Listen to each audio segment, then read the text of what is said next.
Welcome to the Airport Fire Station. I am Divisional Officer Patrick Edwards.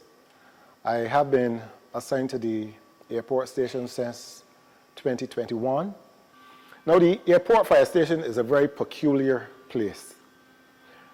Now, I will begin by saying that in our context, we practice basically two types of firefighting.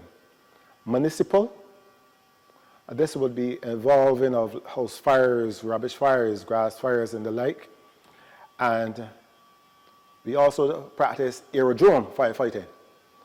Now, as the name suggests, aerodrome firefighting occurs at the airport, but I always tell my colleagues, do not rest on your laurels or beliefs that because we practice aerodrome firefighting, that you on the municipal side cannot experience an aerodrome event.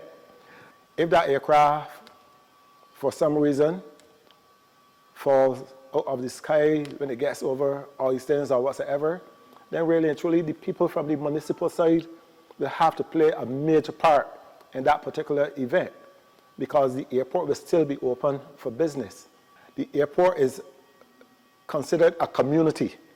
And when I say a community, yes, we have aerodrome events, but we also have buildings here.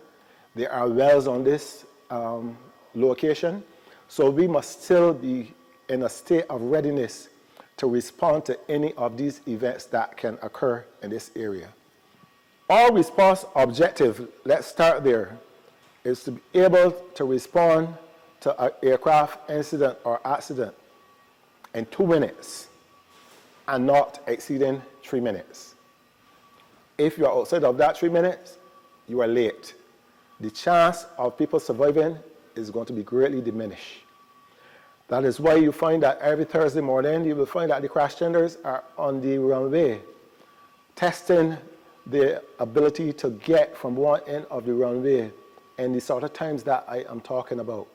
And the response time is measured from the time we receive the call and until the first arriving appliance or appliances are in position and producing foam at 50% of the discharge rate. If you are outside of that, you are late. I will be quick to say to you that the Grantley Adams International Airport is considered a Category 9 airport. The airport has several categories, from Category 1 as the lowest up to Category 10 as the highest. And I think Barbadians should be pleased to know that we are at Category 9.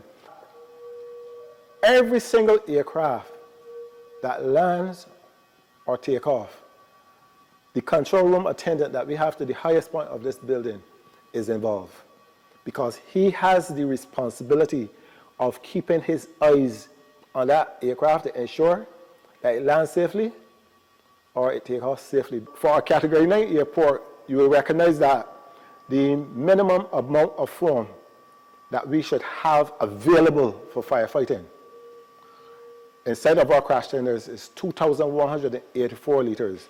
So when you really look at the 4 crash tenders that we have, basically each one of those crash tenders carry about 1,500 liters or give or take 375 gallons of foam.